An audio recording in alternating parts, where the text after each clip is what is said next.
प्रियं लक्ष्मण सुत श्री वल्लभराय स्मरण करता दुष्कृत जाय कलिजन तरवा नहीं अवर उपाय यज्ञ पुरुष हरिना श्रुति गुण गाय।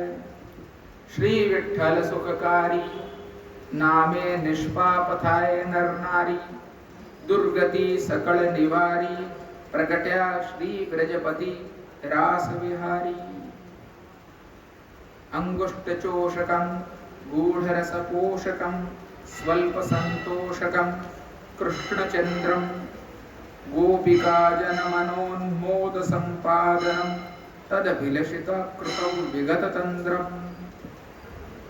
वन्दे नन्दव्रजस्त्रीणां पादरेणुमभीक्ष्णशः यासां हरिकथोद्गीतं पुनाति भुवनत्रयम्।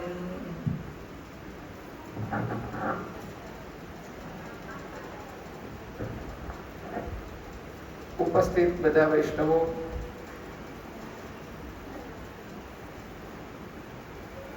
શ્રી ગોપીનાથજીના 250 વર્ષ નિમિત્તે આપણે વિવિધ રાસ પંચાધ્યાયીના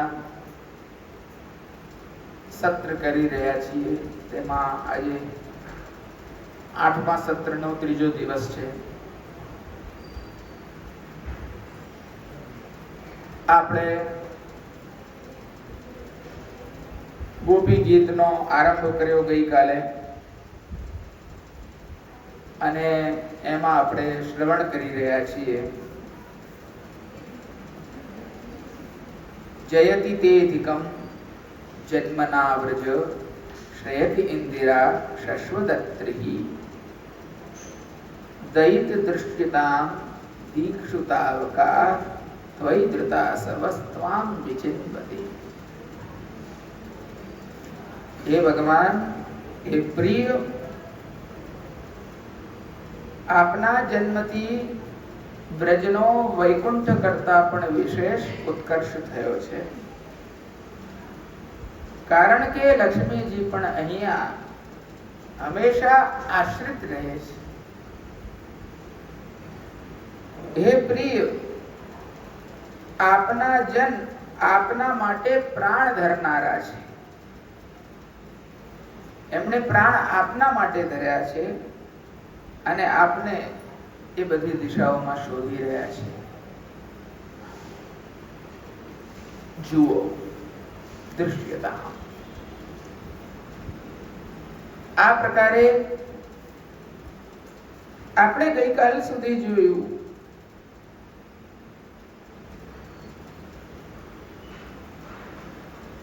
કે ત્વયી ધૃતા સવ, આપના માટે જેમણે પ્રાણ ધારણ કર્યા છે એવા અમે છીએ।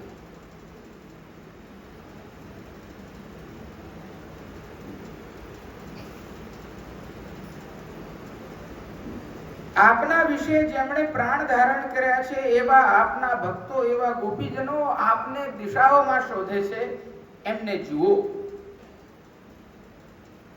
આ પ્રકારનો અર્થ વ્રજમાં આ પ્રકટ કરીને તિરોહિત થઈ ગયા અને ભક્તો બધી દિશામાં આપની શોધ કરે છે એ બાબત તો અનુચિત છે। એમ અનુચિતત્વ દર્શાવીને ગોપીજન જણાવે છે કે આપ બ્રજમાં પ્રકટ થયા છે। અમે એમ નિશ્ચય કરીને બ્રહ્માદિ લોકો અહીં બ્રજમાં આવે છે, જ્યારે બ્રજના રહેનારા અમારા જેવા ગોપીઓ બહુ દિશાઓમાં આપને શોધી રહ્યા છે। ब्रह्माजी छे ए ब्रह्माजी तो आ ब्रजમાં આવવા માટે તલ પાપડ થાય છે એક બાજુ। ब्रह्मादि महामुनि अति ज्ञान पारंगता ते आ मधु सिंधुनी कहिए माखी। ए આપના સ્વરૂપને જાણવા માટે આપ મધુ સિંધુ છો અને અતિ જ્ઞાન પારંગત એવા બ્રહ્માજી માખી સ્વરૂપે આ મધુ સિંધુને ગ્રહણ કરવા માટે હંમેશા યુક્ત રહે છે એવું આ વ્રજ મંડળ છે। એવું આ વ્રજ મંડળનું સૌભાગ્ય છે। આપના ચરણારવિંદ પ્રત્યક્ષપણે અહીંયા બિરાજમાન છે। આ પ્રત્યક્ષપણે અહીંયા કૃપાનું રસનું દાન કરો છો। અને બ્રહ્માજી જે વ્રજને શોધતા શોધતા અહીંયા આવે છે, અને અહીંયા તો વિપરીત અનુચિત સ્થિતિ એવી ભગવાન ઊભી કરી છે આપે કે અમે દશે દિશામાં આપને શોધી રહ્યા છીએ. અહીંયા બ્રહ્માજી શોધતા આવે છે અને અહીંયા ઉલટ ધર્મ એવો આપ બતાડી રહ્યા છો કે અમે આપને શોધી રહ્યા છીએ.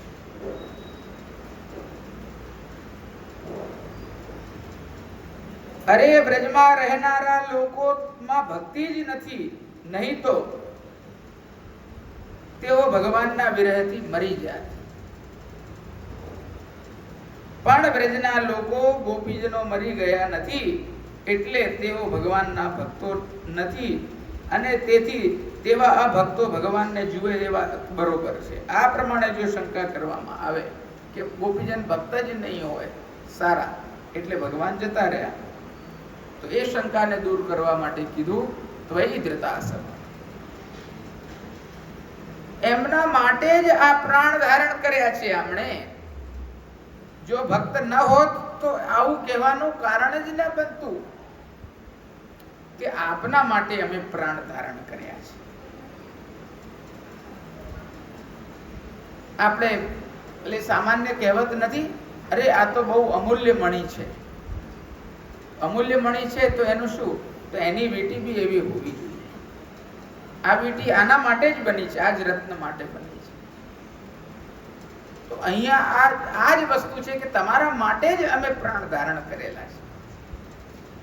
અમે કોઈ બીજા માટે કે લોક ભોગ્યતા સિદ્ધ કરવા માટે કે મુક્તિની પ્રાપ્તિ કરવા માટે કે અન્ય કોઈ બીજા વિષયાસક્ત જીવોની જેમ અમે જીવન ધારણ નથી કરેલું ભગવાન.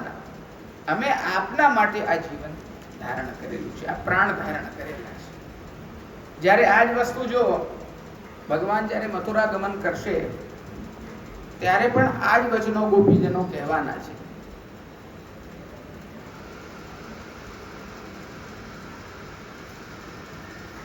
જે સૂરદાસજીના પદોમાં આપ લોકો સાંભળો છો, ઉધો મન ન ભય 10-20, મન ન ભય 10-20, એક હૂતો સો ગયો શ્યામ સર, અબ કોણ ભજે જગદીશ. અમારું તો એક જ મન હતું, એ મન તો લઈ ગયા ભગવાન, હવે અહીંયા રહ્યું શું છે. એ જ રીતે અહીંયા કહી રહ્યા છે ત્વયી ધૃતા સવસ્ત્વામ વિચિંત. તમારા માટે અમે પ્રાણ ધારણ કરેલા છીએ અને તમારું ચિંતન કરી રહ્યા છીએ. અમારી સામે જુઓ, દૃશ્યતા.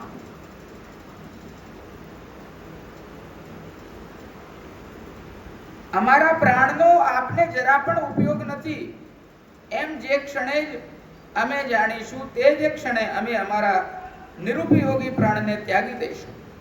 એમ ગોપીજનોનો કહેવાનો ભાવ છે. હવે જો અહીંયા સકારાત્મકતા એવી સુંદર છે, સમજવા જેવી વાત છે વૈષ્ણવો, કે ત્વયી ધૃતા સવ, એમ કહેવાનો અર્થ છે કે અમે પ્રાણ ધારણ કરેલા છે તમારા માટે. એમ નથી કીધું કે તમે નહીં હો તો અમે મરી જઈશું, અમે પ્રાણ ત્યાગી દઈશું. એ નકારાત્મક વાત થઈ ગઈ ને, આમ નહીં થાય તો આમ કરીશું. અહીંયા તો કીધું ત્વયી ધૃતા સવ. અમે લોકો તો વારંવાર આ ભૂતલ પર જન્મ લઈને આપની સેવા કરવા માંગીએ છીએ. આ ભક્તિ રસ, આ ભજન રસનું મહાત્મ્ય છે વૈષ્ણવો. આપણે ત્યાં મરવા માટે જીવવાનું નથી, જીવવા માટે. અન્ય વસ્તુઓનો ત્યાગ કરીને લૌકિક માટે ન જીવવું, કિંતુ અલૌકિક ભગવાન માટે જીવવું, એ જ ભક્તિ માર્ગીય જીવોનું કર્તવ્ય હોય છે. અને પરમ ભક્તિ માર્ગીય જીવો એવા જ હોય છે કે જે ભગવાન માટે જ પ્રાણ ધારણ કરેલા હોય છે. આ સિદ્ધાંત આપણા જેવા જીવને સમજવા માટે બહુ જ સક્ષમ છે. એટલે કહેવાનો તાત્પર્ય એવો કે જો આપ ન હો તો અમારો પ્રાણ ધારણ કરવું એ નિરુપયોગી બની જાય, એનો કોઈ ઉપયોગ રહેતો નથી.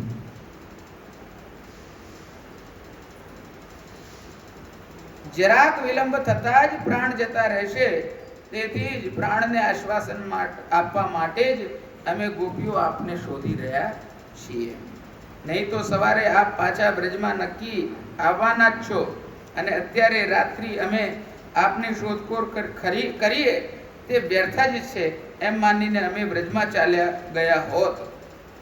પરંતુ બ્રજમાં ન જતા અહીં જ આપની શોધ કર્યા કરીએ છીએ, તે બતાવી આપે છે કે અમે આપને જ માટે પ્રાણ ધારણ કરેલા છે. આપ બ્રજમાં વિરાજમાન છો, છતાં પણ આપના ભક્તો આપને દશો દિશાઓમાં શોધે છે. એ મહત દૈન્ય છે. હવે મહત દૈન્ય છે, આ વિષય પણ સમજવા જેવો છે. માટે એકવાર આપના નિજ ભક્તો જુઓ એમ અમારી પ્રાર્થના છે. ભગવાન બ્રજને ત્યાગીને તો ક્યારેય જતા નથી. આપ સવારે પાછા બ્રજમાં ફરશો,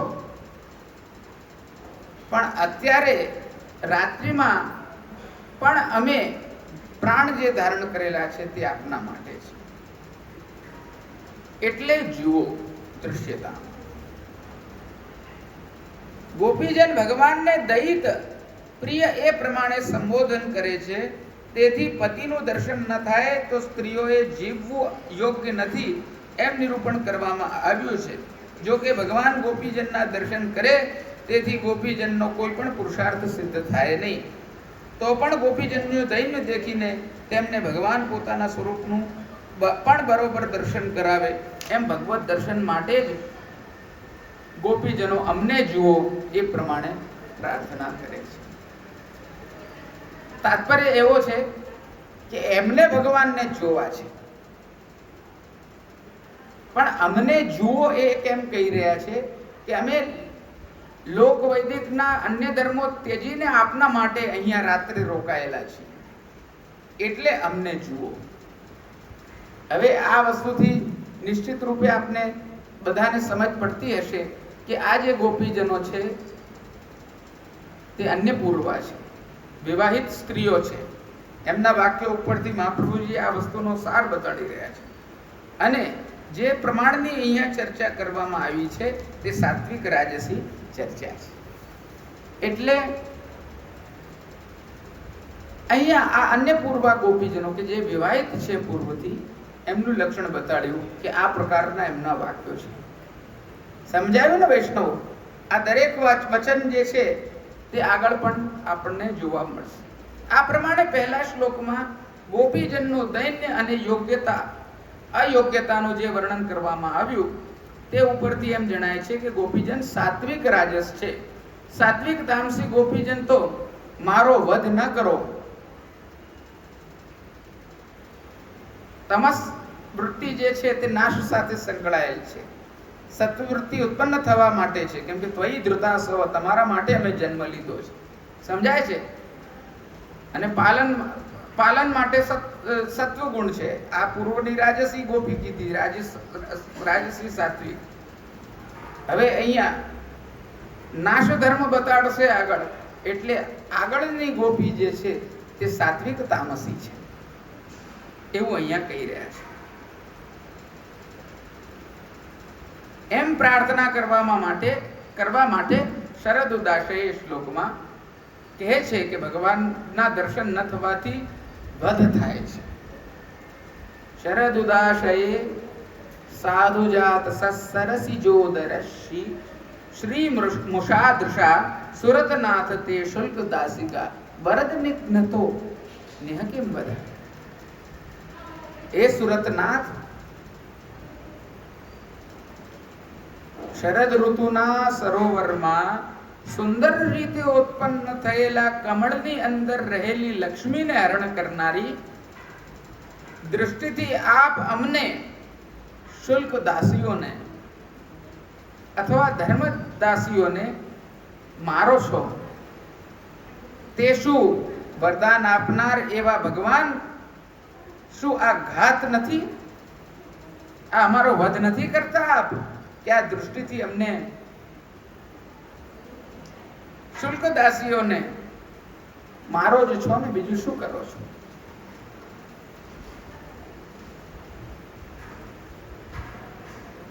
અનેકો કીર્તનમાં મન મૃગ વેદ્યો મોહન નૈન બાણસો, મન મૃગ વેદ્યો મોહન નૈન બાણસો.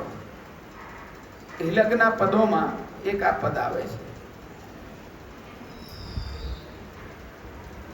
મન રૂપી અમારું મૃગ, મનને બતાડ્યું મૃગ અને વેદ્યો એને વધેરી દીધું, હણી નાખ્યું. શેના દ્વારા? મોહને પોતાના નૈન રૂપી બાણ દ્વારા. આ એ જ છે. શરદ ઉદાસે સાધુ જાત સરસી જોદર શ્રી મુષાદૃષા સુરતનાથ તે શુલ્ક દાસિકા વરદ નિઘ્નતો નેહકિમ ભર્યા. શરદ કાલમાં જે ઉદાશય એટલે કે સરોવર, જો શરૂઆતમાં આવી હતી બેણો ગીતમાં પણ આ સુબોધનીજી, ઇત્થમ શરદ સ્વચ્છ જલમ પદ્માકર સુગંધિના. એમાં શરદ ઋતુમાં સંપૂર્ણ વાતાવરણ સ્વચ્છ બનેલું હોય છે. આસમાન જુઓ તો સ્વચ્છ, જમીન જુઓ તો સ્વચ્છ, ચંદ્રમાની ચાંદની જુઓ તો સ્વચ્છ પડી રહી છે, સરોવરો જુઓ તો સાવ સ્વચ્છ હોય છે. એટલે આ શરદ ઋતુનું મહાત્મ્ય છે. અને અહીંયા પણ કીધું કે શરદ ઋતુ ના સમયમાં સરોવર એટલે કે કુંડ બધા, તળાવો બધા, તેમાં સુંદર રીતે ઉત્પન્ન થયેલું કમળ, તેની અંદર રહેલી શ્રી, કમળની અંદર રહેલી શ્રી એટલે કે શોભા, સુંદરતા, તેનું પણ હરણ કરનારી. અને એવી શોભા કે જે સ્વચ્છ શરદની ઋતુમાં સ્વચ્છ સરોવર હોય છે, એની અંદર રહેલી જે આભા છે એને પણ હરણ કરી નાખે છે. એનું તો ક્યાંય ક્લાસ નથી આવતો, એની તો કોઈ વાત જ નથી આવતી ઉપમા આપવાની. એનાથી અનેક ગણું સુંદર, એનાથી એટલું સુંદર માધુર્ય કે જેની કોઈ ગણતરી જ નથી. એવી આપની સુંદર દૃષ્ટિ છે.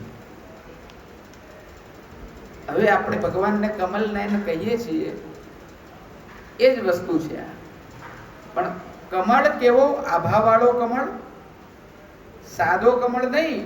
સ્વચ્છ શરદ ઋતુમાં ઉત્પન્ન થયેલા સરોવરમાં આજ કમળ ખીલેલું છે. અને એ આપની દૃષ્ટિ સામે કઈ નથી. જે જે સાધનથી બીજા પ્રાણ ચાલ્યા જાય તે સાધન સાધનાર ઘાતક પુરુષ દોષ પાત્ર થાય છે. ભગવાનની દૃષ્ટિ ગોપીજનોને મારવાનું સાધન થઈ ગઈ છે. તેથી આવું સાધન સાધનાર ભગવાન દોષને પાત્ર છે, વધ કરનાર છે, એવું અહીંયા ગોપીજનો કહી રહ્યા છે. સાત્વિક તામસીઓ છે.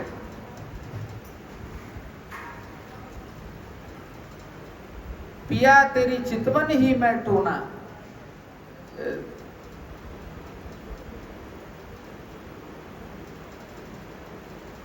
जब ते શું છે, ભૂલ ગઈ ગ્રહ ગોના.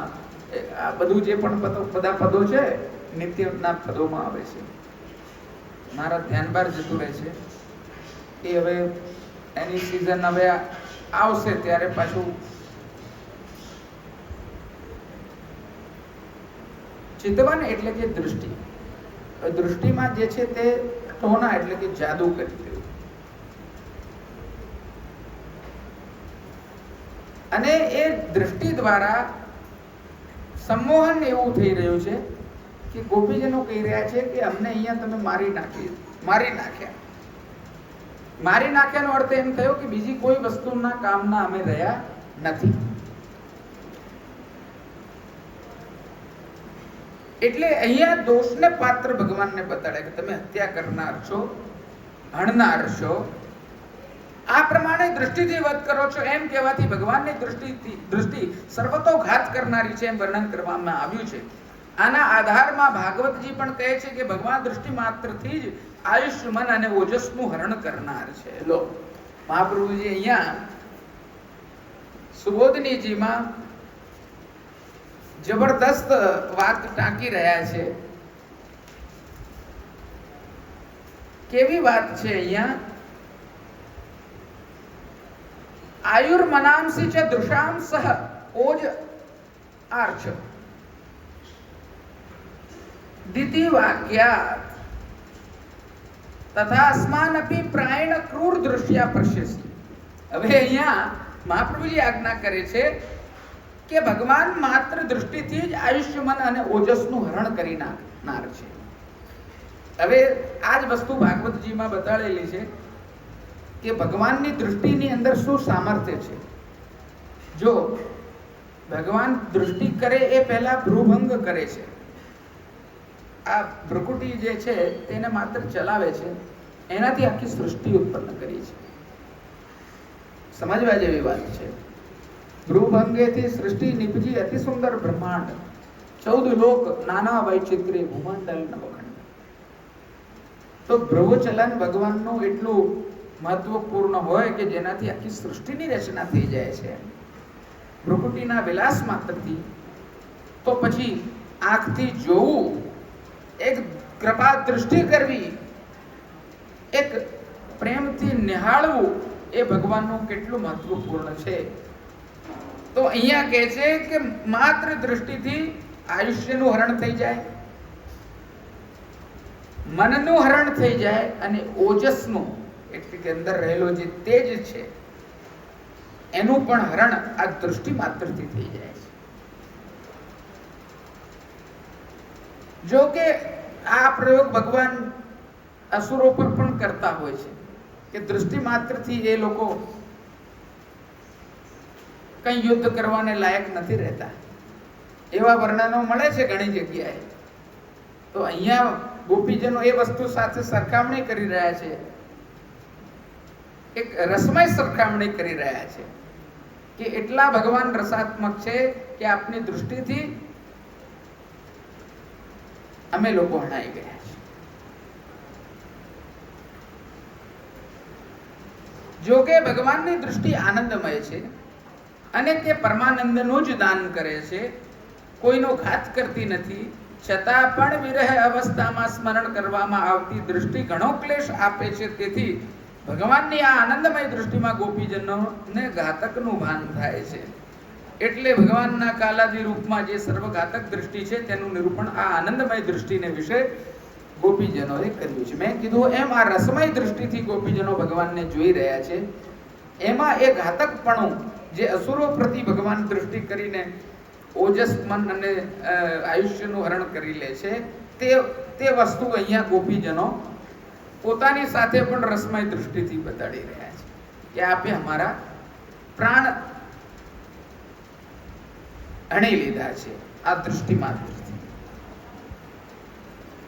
તે પ્રમાણે આપ અમારા ઉપર પણ સામાન્ય રીતે ક્રૂર દૃષ્ટિથી જુઓ છો, નહીં તો અમારા પ્રાણને બાદ શી રીતે થાય?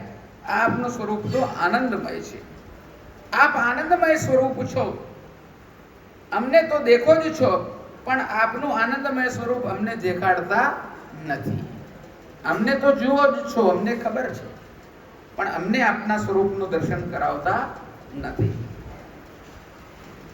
તેથી આનંદમય સ્વરૂપ આનંદમય દૃષ્ટિથી જ જીવડાવે છે એવી વાત સ્પષ્ટ છે. પરંતુ તેમ થતું નથી. એટલે આનંદમય આપની આનંદમય દૃષ્ટિથી અમારો વધ માત્ર કરી રહ્યા છો, અમને મારી નાખો છો, એ પ્રકારની વાત અહીંયા છે. હવે ભગવાનની દૃષ્ટિ છે, કૃપા દૃષ્ટિ છે, એનાથી તો ભક્તો જીવે છે, સ્વાભાવિક વાત છે. જો ભગવાનની દૃષ્ટિ ના હોય તો પ્રાણ ક્યારના ગંજન નૈન રૂપ રસ માતે અતિશય ચારુ ચપલ અણિયારે પલ પિંજરા ન સમાતે. અને છેલ્લે सूरदासજીએ કીધું सूरदास अंजन गुण अटके नातर कब के उड़ जाते। सूरदास अंजन गुण अटके नातर कब के उड़ जाते। आ अंजन ना गुण ऊपर टकेला छे, नहीं तो आ क्याરના प्राण અમારા જતા રહ્યા હોત। આપની કૃપા જે છે, કૃપાથી યુક્ત એવી દૃષ્ટિ જે છે, જે ચંચળ છે, ખેલ કરે છે અમારી સાથે, ખંજન જેવી છે। ખંજન એટલે એક પક્ષી હોય જે ચપળતા માટે એનું ઉદાહરણ આપવામાં આવે છે। તો આ ઠાકોરજી અને સ્વામીજીના જે ચંચલ નયન છે તેના ઉપર જ सूरदासજીની છેલ્લી દૃષ્ટિ હતી। અને આ सूरदासજીનું સૌથી છેલ્લું પદ છે, જે ચંદ્ર સરોવર પારાસવલીમાં सूरदासજીએ એનું ગાન કર્યું। અને એક પદ ગાતા ગાતા ખંજન નયન રૂપ રસ માતે અતિશય ચારુ ચપલ અણિયારે પલ પિંજરા ન સમાતે। આ પ્રાણરૂપી પિંજરામાં આ સમાઈ રહ્યા નથી। सूरदास अंजन गुण अटके नातर कब के उड़ जाते। અને એ પદ ગાતા ગાતા सूरदासजी પોતાના સ્વરૂપને, પોતાની દૈહિક જે ચેષ્ટાઓ છે એ છોડી દે છે અને લીલામાં પ્રવેશ કરે છે। આ જ પદમાં એમનું મન હોય છે। અને એ ચંચલ નયન જે છે તે આ ઘાત કરનાર છે અને એના જ આધારે ભક્તો જીવનાર છે। નહીં તો ક્યારના ઉડી ગયા હોત આ પ્રાણ ખંજન પક્ષીની જેમ, પણ આ ખંજન રૂપ નયન છે એના આધારે આ જીવી રહ્યા છે। એવી પ્રકારની અનેકો ભાતની ભાવના આ પદની થઈ શકે એમ છે। અને અહીંયા એનું અનુસંધાન હું વિચારી રહ્યો છું અને સ્ફૂર્ત થયું છે તે આપની સામે કહી રહ્યો છું। આ બહુ જ અદ્ભુત વિષય છે વૈષ્ણવ। ભગવાનની દૃષ્ટિ માત્ર શું છે એના ઉપર ઘણો બધો વિસ્તાર થઈ શકે તેમ છે। મેં પણ મારા પૂર્વના સમયમાં જ્યારે હું થોડો ફ્રી હતો ત્યારે ચિતવન ही में टोना એ પદ ઉપર કંઈક વ્યાખ્યાન લખવાનો મેં વિચાર કર્યો હતો અને મેં લખ્યો બી હતો। પણ એ વિષય મને એટલો મોટો અને બૃહદ લાગ્યો તે પછી એના ઉપર વિવિધ પ્રકારના ગ્રંથોને સંશોધન કરતા કરતા કરતા કરતા પછી મેં એને બહુ જ મોટો વિષય જાણીને છોડી દીધો કે આ દ્રષ્ટિ ઉપર ભગવાનની હું વ્યાખ્યાન લખું તો શું લખું। આ કોઈ નાની સૂની વસ્તુ એવી નથી કે જેના ઉપર હું વ્યાખ્યાન લખી શકું। મેં મારું અસામર્થ્ય જાણીને એ વ્યાખ્યાને, એ ટીકાને એમને મૂકી દીધી। એટલે આ જે દૃષ્ટિનો વિષય છે ભગવાનની એ બહુ જ મોટો વિષય છે એવું મેં અનુભવ કર્યું છે। તેથી વાસ્તવિક રીતે આપનું આનંદમય સ્વરૂપ, આપની આનંદમય દૃષ્ટિ દ્વારા અમારો વધ કરવાના દોષનું કારણ બની ગયું છે। વળી અમારો વધ કરવા જેવો નથી। હવે ભગવાનને ગોપીજનો એમ પણ કહે છે, મહાપ્રભુજી આજ્ઞા કરી રહ્યા છે સુબોધનીજીમાં કે વધ કરો બરોબર છે, પણ અમારો વધ કરવા જેવો નથી। કેમ? કારણ કે અમે દાસીઓ, અધમ દાસીઓ છીએ।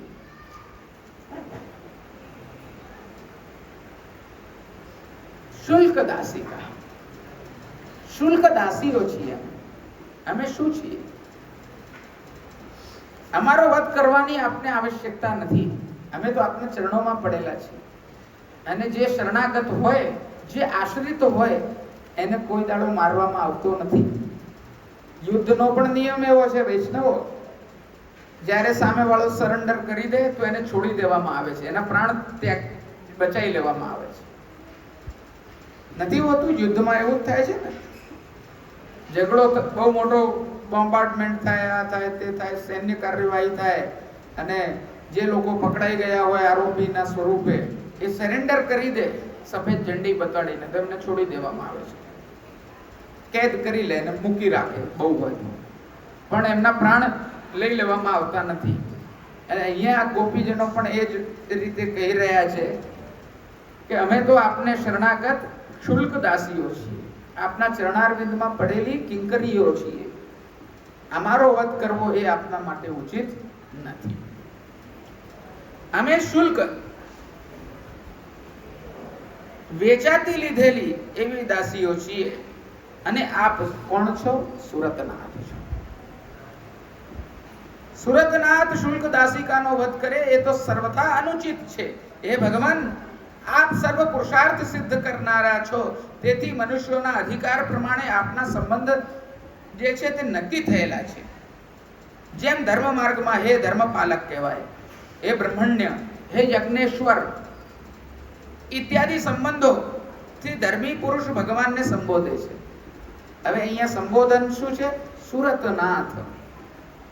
સુરતનાથનો અર્થ છે કે જે રતિ કરવામાં શ્રેષ્ઠ છે, સ્નેહ કરવામાં જે શ્રેષ્ઠ છે, સુરત આચરવા માટે જે અમારા નાથ છે, પતિ છે, એવું સંબોધન અહીંયા કરેલું છે. અને ધર્મ માર્ગમાં સામાન્યતયા ધર્મી માટે ધર્મપાલક, હે યજ્ઞેશ્વર, હે બ્રહ્મણ્ય એવા પ્રકારના સંબોધનો વાપરવામાં આવે છે. સંબોધન એટલે કે બોલાવવું. અલ્યા ફલાણા આમ આય, આ રીતે આપણે બોલાવીએ એને સંબોધન કહેવાય વ્યાકરણમાં.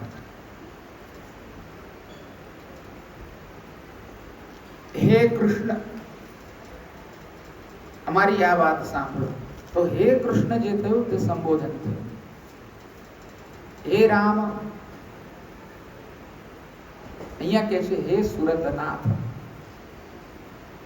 અમારી સાથે રતિ કરવામાં શ્રેષ્ઠ વરેણ્ય વર અમારા નાથ એવા આપ. તો જેમ અર્થ માર્ગમાં પાછું કે છે ધર્મ માર્ગ કીધો, એમાં ધર્મપાલક, યજ્ઞેશ્વર ઇત્યાદિ કીધું. હવે અર્થ માર્ગમાં શું સંબોધન આપે? હે લક્ષ્મીપતિ,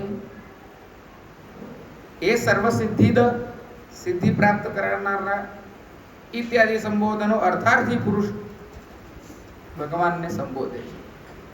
પછી તેમ મોક્ષ માર્ગમાં હે મુકુંદ, હે યોગેશ્વર, હે જ્ઞાન નિધે ઇત્યાદિ સંબોધનથી મોક્ષાર્થી પુરુષ ભગવાનને સંબોધે છે. આ જ પ્રમાણે તૃતીય પુરુષાર્થ કામની અભિલાષા વાળા અમે ગોપીઓ પણ આપને સુરતનાથ એ પ્રમાણે સંબોધન કરીએ છીએ. સુરત એટલે કે સંભોગ. જગતમાં જેટલો પણ સંભોગ ભક્તોમાં જેટલો સમ્યક ભોગ છે તે બધાના આપ જ નાથ છો. જગતમાં આપની જ આજ્ઞા વિના, આપની આજ્ઞા વિના સુરત પ્રવૃત્તિ થઈ શકતી નથી. એટલે આપ જ સુરતનાથ છો. સર્વ પ્રકારની કામ સિદ્ધિ કરાવનાર, સર્વ પ્રકારની ઈચ્છાઓ, મનોકાંક્ષાઓ પૂરનાર, મનની અભિલાષાઓને તોષનાર, સર્વ પ્રકારની જે કોઈ પણ મનવાંછિત સિદ્ધિઓ પ્રદાન કરનાર, કામ ફલિત કરનાર એ ભગવાન આપ છો. આજે કોઈ પણ વ્યક્તિ લૌકિક કામની પણ સિદ્ધિ કરે છે, લૌકિક વસ્તુ પણ પ્રાપ્ત કરી લે છે, અર્થ પ્રાપ્ત કરી લે છે, દ્રવ્ય પ્રાપ્ત કરી લે છે. આ બધા જ પ્રકારની જે કામનાઓ છે તે જેવી રીતે એક રાજા એક રંકને દાન આપે છે, જેવી રીતે દ્રવ્ય 500 રૂપિયા મેં કોઈને આપ્યા, તો એ 500 રૂપિયા લેનાર જે વ્યક્તિ છે એનું કામ પૂરનાર હું નથી, મેં આપ્યા માત્ર છે. એના નસીબ ના હોત તો હું કોક ચોથાને આપત, એના નસીબ ના હોત તો હું આપી જ ના શકત, મારા નસીબ ના હોત તો હું આપી શકું કોઈ. એટલે આ બધું જે નસીબ જે છે તે ભગવાન પર જ આધારિત છે. ભગવાનની ઈચ્છા હોય તો આંધળો પણ જોઈ શકે. બંધો ચરણ કમલ હરિરાય, જાકી કૃપા તે પંગુગીરી લંઘત, અંધે કો સબ કુછ દર્શાય. बहरो सुने मूक पुन बोले और रंक चले शिर छत्र धराए सूरदास स्वामी करुणामय बार बार બંધો તી પાય. બધું આપનાર તો જે છે તે આ ભગવાન છે. આંધળાને દૃષ્ટિ પણ આપે છે, બહેરાને જે છે તે શ્રવણેન્દ્રિય પણ આપી શકે છે, રંકને જે છે તે રાજા સમાન છત્ર ચમર નિશાન ડંકા આપી શકે તેમ છે. રંકને રાજા બનાવી શકે છે, રાજાને રંક બનાવી શકે છે. તો મનો ઈચ્છા પૂરી કરનાર તો આ ભગવાન છે લૌકિકમાં પણ. તો અહીંયા સુરતની વાત ચાલી રહી છે, સંભોગની વાત ચાલી રહી છે, રતિની વાત ચાલી રહી છે. તો એ રતિ પ્રદાન કરનારા પણ આપ જ છો.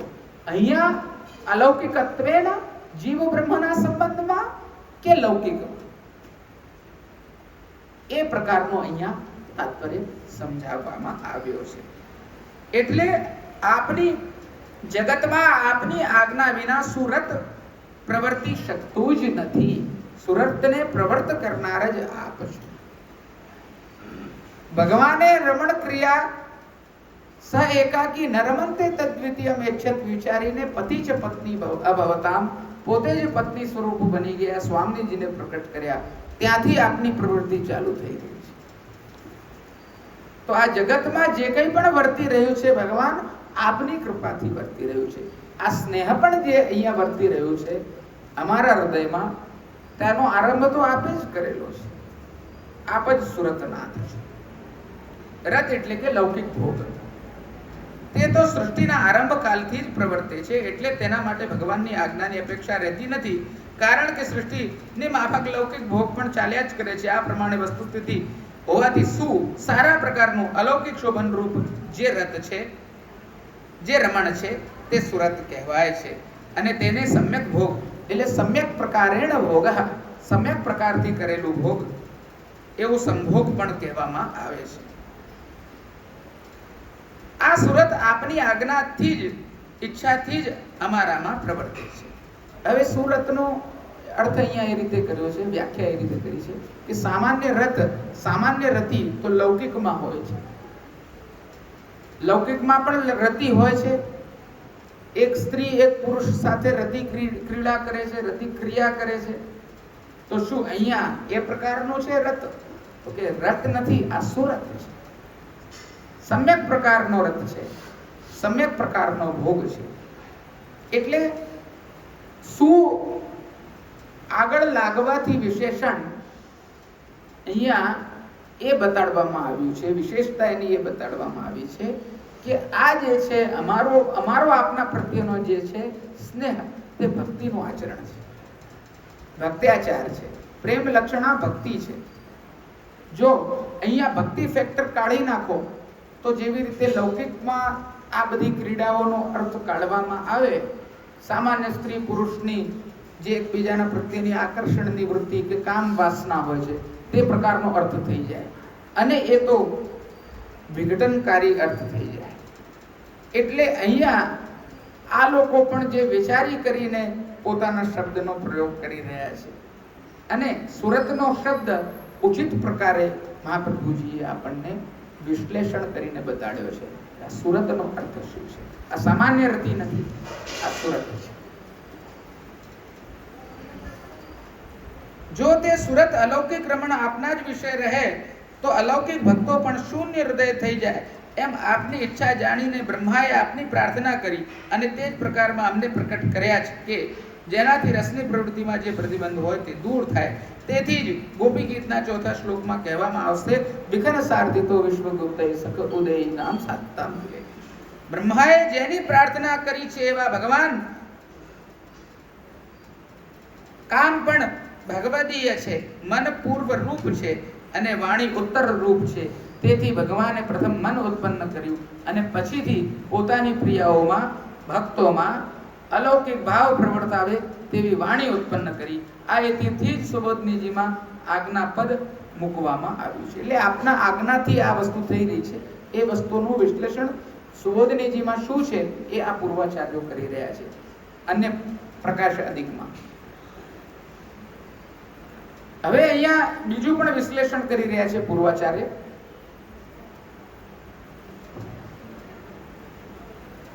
મૈવમ વિભોરહતિ ભવાન ઇત્યાદિ ગોપીજનોના વચનો પણ ભગવત ભાવાત્મક હોવાથી આજ્ઞારૂપ જ છે એમ માનવું. તે બધા વચનો જ રસ પ્રવૃત્તિમાં જે પ્રતિબંધો છે તે બધાની નિવૃત્તિ પણ થઈ ગઈ. તેથી સુરતનાથ આપ છો એમ બ્રહ્માએ અથવા કામે નિશ્ચય કર્યો એવો અર્થ પણ થાય છે. હવે આ વસ્તુ એવી છે, ભગવાનની આજ્ઞા વગર સુરત થઈ શકતી નથી. તે પ્રકારની જે વાત સુબોધનેજીમાં કરી છે એનો અર્થ સ્પષ્ટ કરતા અહીંયા પૂર્વાચાર્યો આજ્ઞા કરે છે બીજા કે મૈવમ વિભોરહતિ ભવાન ગદિદન પ્રશંસમ સંતજ્ય સર્વ વિષયાંસ્તવ પાદમૂલમ પ્રાપ્તા ભજસ્વ દુર્વગ્રહ માત્યજાસ્માન દેવો યથાદિ પુરુષો ભજતે મુમુક્ષુન. એ વાક્ય પ્રણય ગીતમાં પહેલા મૂકવામાં આવ્યું છે કે જેમાં ભગવાન અમારો ત્યાગ ન કરો, આવા પ્રકારની નૃશંસ વાતો આપ ન કરો, અમને ખૂંચે તેવી વાત ન કરો. અમે સર્વ પ્રકારના વિષયોનો ત્યાગ કરીને આપના ચરણારવિંદને પ્રાપ્ત કરવા માટે, એના મૂળમાં જે રતી રહેલી છે તેને પ્રાપ્ત કરવા માટે અમે આપના પાસે આવેલા છીએ, અમને ભજો. આ પ્રકારની આજ્ઞા થઈ. સમજો છો બધા? આજ્ઞા જેવી જ વાત થઈ ગઈ ને. એટલે જે રસ પ્રવૃત્તિમાં પ્રતિબંધ છે તે બધાની નિવૃત્તિ ત્યાં જ થઈ ગઈ છે. તેથી સુરતનાથ આપ જ છો એવું બ્રહ્માએ અથવા કામે કીધું, એવી વિનંતી કરી. સો ધન ધર્યો ક્ષીર સાગર મેં બ્રહ્મા જાય જગાયો, યહ ધન ધર્મ હી તે પાયો. બ્રહ્માજી સ્તુતિ કરે છે એમને દેવ પ્રબોધની જેની ભાવના છે. આપણે નથી વિવાહ ખેલ કરતા એ પછી એ બધું ભગવાનના રમણની જ ભાવના કરીએ છીએ ને. બ્રહ્માજી જગાડે છે અને કહે છે કે હવે આપ સૃષ્ટિ ઉત્પન્ન કરો. આ બધી પુરુષ સૂક્ત દ્વારા એમની સ્તુતિ કરે છે. આપના દ્વારા જ આ બધી સંપૂર્ણ સૃષ્ટિ પ્રકટ થાય છે. સહસ્ર શીર્ષા પુરુષ, આ બધું જે કંઈ પણ છે તે આપનામાંથી જ પ્રકટ થાય છે. સર્વે વેદા યત્રૈકમ ભવંતી સમાન સીન આત્મા જનાનામ. બધા વેદો પણ જ્યાં એક થાય છે તે આપ છો, આ છો, તે છો, એ બધી પ્રકારની વાત આમાં કરવામાં આવી છે. આ બહુ જ વધારે ડિટેલમાં જેને સ્ટડી કરવી હોય, ગહન તલસ્પર્શી ચિંતન જેને કરવું હોય, વિશ્લેષણ જેને કરવું હોય, એના માટેનું આ બધું મટીરિયલ છે, સામગ્રી છે એમના માટે. સામાન્ય પરિભાષાઓમાં આ બધી વસ્તુની ચર્ચા લેવી એ થોડું ક્લિષ્ટ કદાચ સમજવામાં બને, એટલે હું એને આગળ વધારું છું. ક્લિષ્ટ તો નથી પડતું વૈષ્ણવો? આપની મુખાકૃતિઓ જોઈને તો એવું લાગે છે કે નથી પડતું, પણ છતાંય બહુ આ શાસ્ત્રીય વિષય પર હું નહીં જઉં. આનો સામાન્ય મધ્યમ તાત્પર્યાર્થ હશે તે હું સ્પષ્ટ જરૂર કરીશ, પણ જ્યાં શાસ્ત્ર પક્ષ વધારે આવશે તેવા વિષયને હું આપની સામે નહીં લઉં. કેમ કે મહાપ્રભુજીના સુબોધનીજીમાં શું લખ્યું છે તે બીજા પૂર્વાચાર્યો કહી રહ્યા છે.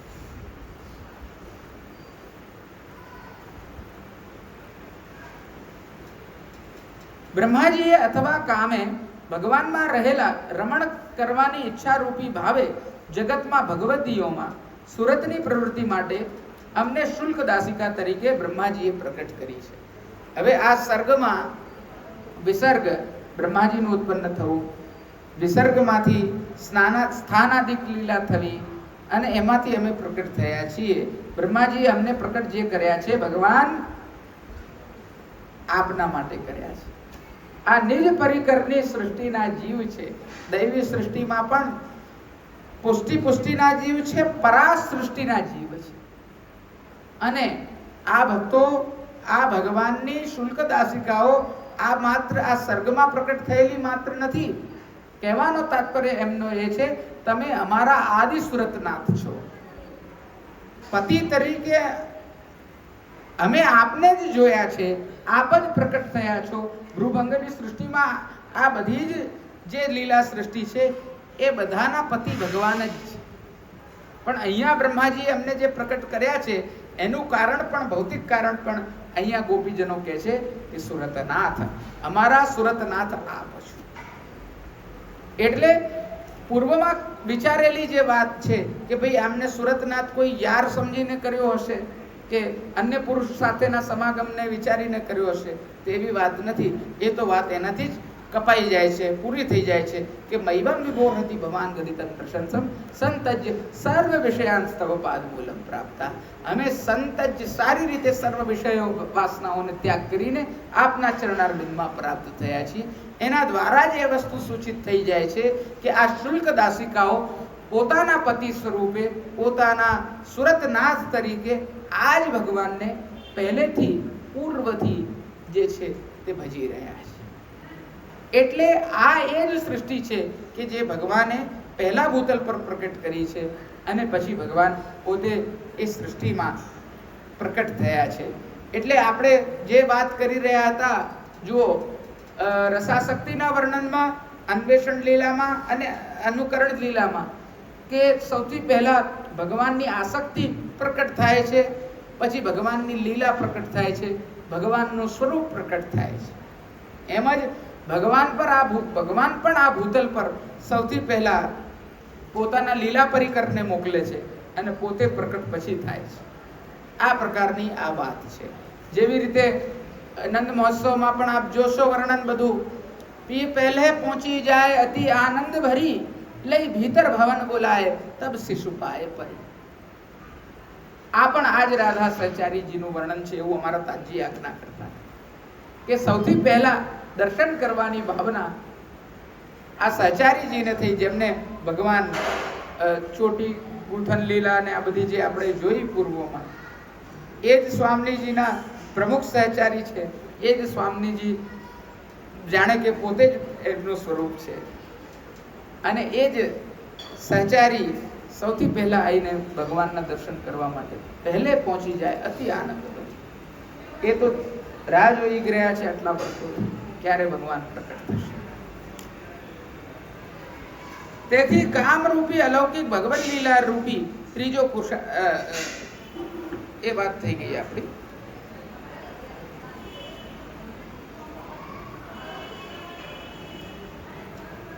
આ પ્રકારનો તાત્પર્યાર્થ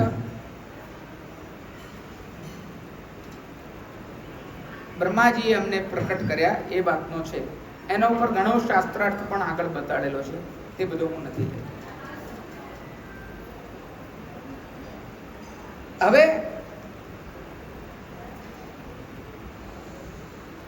આપનામાંથી જ અમારા દ્વારા લોકમાં પ્રચાર પામો એ હેતુથી અમે અહીંયા આવેલા છીએ. એ રસ આપનામાંથી જ અમારામાં પ્રકટ થયેલો છે.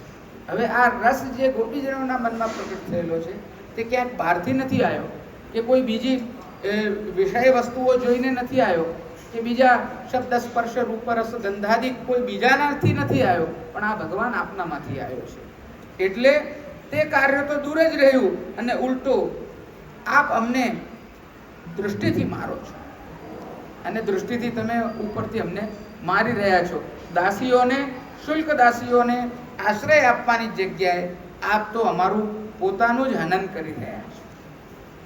આ પ્રમાણે બધું કામશાસ્ત્ર જે છે તે વ્યર્થ થાય છે.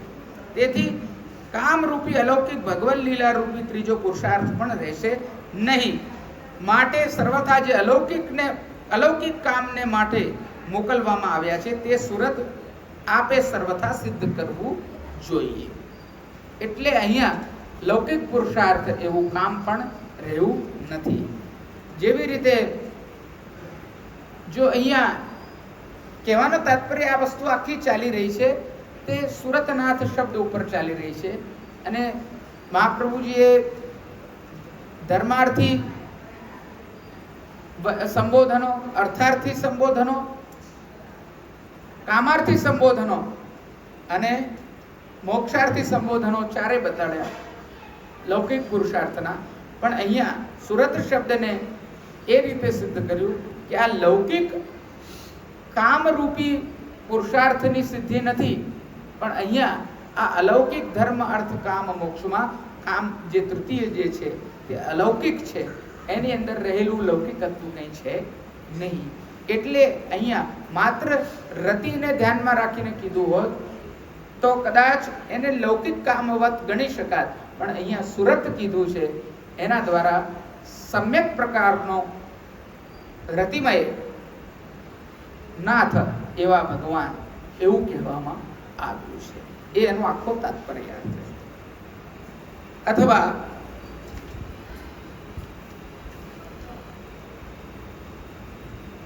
તો તે સુરત ગમે ત્યારે આપને સિદ્ધ કરવાનું હોય તો પણ હમણાં જ આપના સ્વરૂપને પ્રકટ કરીને આપે અમને જીવડાવવા જોઈએ. આપની દૃષ્ટિ અમને મારે છે એમ ગોપીજનો શ્રી મુષા એ શબ્દોથી કહે છે. આપની દૃષ્ટિ અમને મારે છે આ વસ્તુ ગોપીજનોએ કીધી. અને આગળ કહે છે કે જે ચોર હોય તે ઘાતક પણ હોય છે. એમ જેમ ચોરી કરવાના ધંધામાં હોશિયારી આવે તેમ તેમ તે ચોરનું ઘાતકીપણું પણ વધી જાય. સ્વાભાવિક વાત છે. મૂરખ ચોરી કરવા જાય બીજે દાડે પકડાઈ જાય, વાર્તા પૂરી થઈ જાય. એમાં હોશિયારી હોવી જોઈએ અને પાછો ઘાતક પણ હોય. જેટલો હોશિયાર હોય એટલો ઘાતક હોય. ગોપીજનો આ અર્થ ઉદર્શી મુષા એ શબ્દોમાં કહે છે. તેમાં પણ દુર્ગ એટલે કે કિલ્લામાં જેમનો જન્મ થયેલો હોય છે તેઓ ઘણા હોશિયાર હોય છે. તેમાં પણ જેઓ જલદુર્ગમાં એટલે કે પાણીના કિલ્લામાં જન્મ્યા હોય છે તેઓ ઓર ઘણા હોશિયાર હોય છે. અને આ પ્રકારનો પદાર્થ સરસીજ એટલે કે કમલ છે. અને તેમાં પણ તેઓ કિલ્લાની અંદર જ રહે છે, અર્થાત જલદુર્ગમાં જ રહે છે. હવે અહીંયા કમળ બતાડ્યું છે. હવે સામાન્ય ચણેલા કિલ્લામાં જે રહેતા હોય તે લોકો હોશિયાર હોય છે. કિલ્લો બનાવે કોણ? હોશિયાર હોય જ બનાવે ને.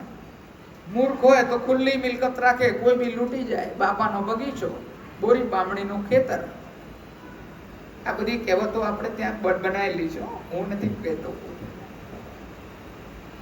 તો હોશિયાર વ્યક્તિ હોય એ કિલ્લો બનાવીને રાખે અને એમાં મિલકતને રાખે પોતાની. અને એમાં દુર્ગ બનાવવાના અલગ અલગ શાસ્ત્રો છે. વૈષ્ણવ કિલ્લો કેવો બનાવો, નીતિ શાસ્ત્રમાં આ વસ્તુ બહુ સારી રીતે અલગ અલગ પ્રકારથી બતાડેલી છે. હવે એ બધું નીતિ શાસ્ત્ર તો હું નથી કહેતો, પણ એમાં કુશળ દુર્ગ એવો હોય, સારો કિલ્લો એવો હોય કે જે કિલ્લાની ચારે બાજુ ખાઈ હોય અને એ ખાઈમાં બી પાછું પાણી. સમજો છો? એટલે જે દુશ્મન સીધો ચઢાઈ કરીને ઘૂસી જાય એવી સ્થિતિ ના હોય. એટલે એને ખૂબ પરિશ્રમ થાય એવા કિલ્લા અજેય હોય છે, એને જીતી નથી શકાતા. અને અહીંયા પણ રસિક ચાતુરીમાં ભગવાન હોશિયાર છે. એટલે એની ઉપમા કોણને આપીએ આપણે? કેવી ઉપમા આપીએ કે આ વસ્તુ સમજાય? તો કમળ જે છે તે ક્યાં રહે છે? જળના કિલ્લામાં રહે છે. એટલે કમળથી વધારે પોતાનું રસ સંપુટ બચાવનાર, જલરૂપી કિલ્લામાં રાખનાર અને એ પરાગને એ મકરંદને બી પાછી પાંદડીઓથી દબાઈને રાખનાર, એની આભા જે છે એ પણ આપની સામે, આપની દૃષ્ટિ સામે કઈ નથી. એમ તો ભગવાનની દૃષ્ટિ કેવી હશે? જો કમળ જલદુર્ગમાં રહેનાર પણ આવું છે તો ભગવાનની દૃષ્ટિની ક્યાં વાત કરીએ? એમ એવી કમ્પેરિઝન અહીંયા કરવા માંગે છે, એવી સામ્યતા અહીંયા બતાડવા માંગે છે. એટલે શ્રી એટલે કે શોભા એવા સ્થળમાં રહેલી છે કે જેનું હરણ કરવું જ અશક્ય છે. એને કોઈ ચોરી શકતું નથી, એને કોઈ લઈ જઈ શકતું નથી, એવો આ મજબૂત કિલ્લો છે. આ રીતે ચૌર્ય હરણ સ્થળની દૃષ્ટિએ અશક્ય છે એમ વર્ણન કરવામાં આવ્યું છે. તેમાં પણ જે સાધુ જાત એટલે કે ઉત્તમ કુલમાં જન્મેલા છે એવા પ્રભુ સમર્થ હોય છે, તેઓ ઘણા નિપુણ હોય છે. તેમાં પણ ઠંડી ઇત્યાદિ ઉપદ્રવો વિનાનો પ્રકાશ વાળો સમય એવી આ શરદ ઋતુ છે. આ પ્રમાણે સ્થળ, સમય અને સ્વરૂપ વગેરેની દ્રષ્ટિએ પણ ચોરી થવી એ અશક્ય છે. આ પ્રમાણે એવા પુરુષ કમલ પાસેથી પણ તેના ઉદરમાં રહેલું સર્વસ્વ હરણ કરનાર ચોર ભગવાનની દ્રષ્ટિ સાધારણ ગોપિકા વગેરેના અંદર રહેલા પ્રાણ હરીને લઈ જાય તેમાં શું આશ્ચર્ય છે. એટલે એમાંથી કોઈ વસ્તુ કોઈ લઈ નથી શકતું અને અહીંયા તો આ ભગવાન અમારા પ્રાણ લઈ જઈ શકે તેવી સ્થિતિ વાળા છે, તો શું વાત કરવાની એમ અહીંયા કહેવામાં આવ્યું છે. જે લોકો સૌથી વધારે બલવાન હોય છે તેઓ અપકીર્તિ ન મેળવનારની ખાતર ચોરી કરે છે, પણ અહીં તો તે નહીં થાય, કારણ કે અપકીર્તિનો અભાવ જ નહીં થાય. અપકીર્તિ થશે જ. અથવા તો બીજો પણ અર્થ સંભવે છે કે નહીં આપની કેવલ અપકીર્તિ થશે, અમે નહીં પરંતુ વધ કરવાનો દોષ તો થશે. આ પ્રકારે ગોપીજન એમ કહી રહ્યા છે કેમ બધો ન એમ, એટલે કે આપ અમારું હનન કરશો, વધ કરશો એમાં કોઈ જાતની શંકા નથી. આવું કરીને આપ અમારું વધ જ કરી રહ્યા છો.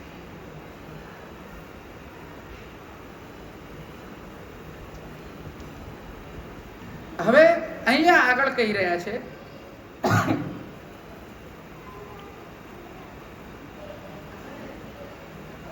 અદૃશાને જો અલગ પાડીએ. હવે આનો અર્થ અલગ રીતે કરી રહ્યા છે. તો પદ છૂટું પાડીને અર્થ કરીએ તો અદૃશા એટલે કે અદર્શનથી, આપના દર્શન વગર આપ અમને મારો છો તે શું વધ નથી, એવો પણ અર્થ અહીંયા થઈ શકે છે. પોતાના દૃષ્ટિથી મારો છો એક એવો અર્થ થયો, અને બીજો હવે અર્થ એમ કરી રહ્યા છે કે અદૃષ્ટિથી મારો છો એટલે કે આપની કૃપા દૃષ્ટિ વગર અમે મરી જઈશું, તેવો પણ આનો અર્થ થઈ શકે છે. એ પ્રકારનો પણ આ આખો અર્થ છે. બહુ ક્લિષ્ટ વસ્તુઓમાં હું પ્રવેશ નહીં કરું. આમાં સુબોધનીજી જેટલા બૃહદ છે, હું નથી માનતો ક્યાંય આટલા સુબોધનીજી બૃહદ હોય. અને એના ઉપર પાછા લેખ છે, સ્વતંત્ર લેખ છે, પ્રકાશ છે, ટિપ્પણીઓ છે. એટલે આ બધું બહુ જ ગહન અને તળસ્પર્શી વિષય છે. આપણને તો સામાન્યત્વે એવું લાગે કે બધા પંચગીત એટલે બધી વસ્તુ, એટલે એમાં સાહિત્ય જેવી હોય. ઓહો આવા છો તમે ભગવાન, તેવા છો ભગવાન. એટલે આપણને એમ કે આ બધું ઉત્તમ સાહિત્ય છે, પણ આ કોઈ માત્ર સાહિત્ય નથી. વૈષ્ણવો આની અંદર ઠેર ઠેર શબ્દ અક્ષર અક્ષરમાં સિદ્ધાંતો ભરેલા પડેલા છે. આ વિદ્વાનો એના ઉપર ચર્ચા કરીને થાકી જઈ રહ્યા છે. મને આ પરસેવો ગરમીમાં નથી થતો, આ ટીકાનું વાંચન કરતા થઈ રહ્યો છે કે આ પૂર્વજોએ ક્યાંથી ક્યાં અર્થ બધા કર્યા છે.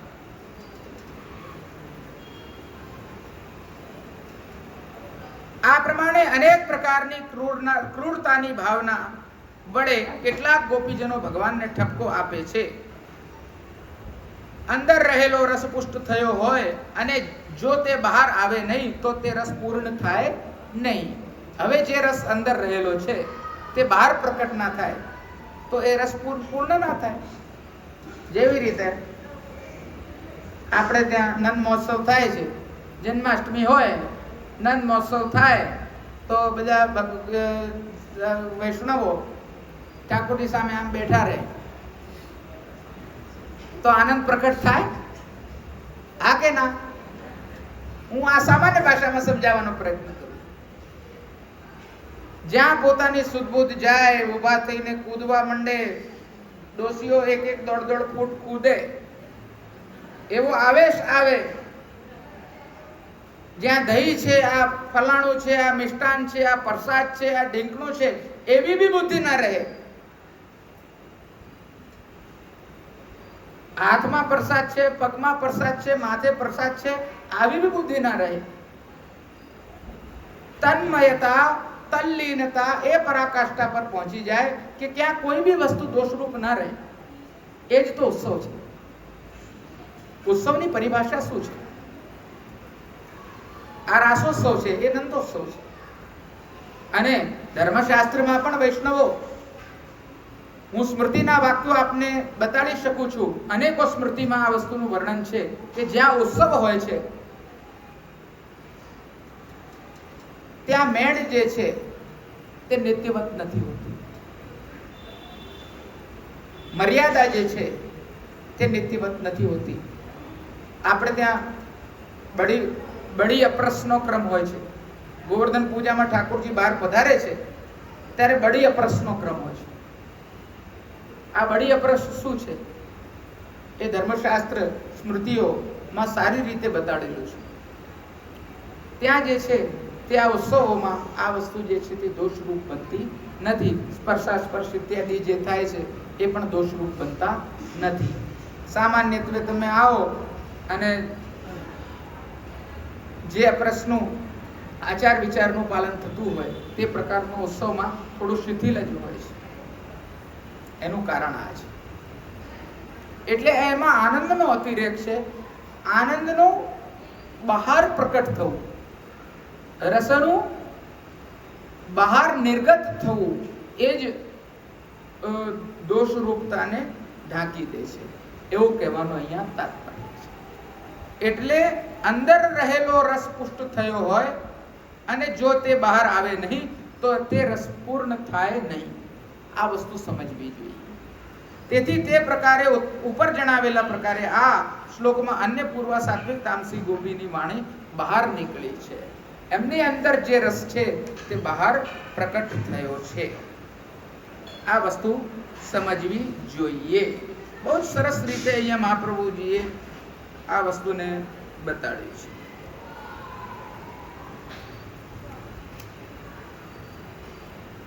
આપે અનેક પ્રકારે અમારું રક્ષણ કરેલું છે.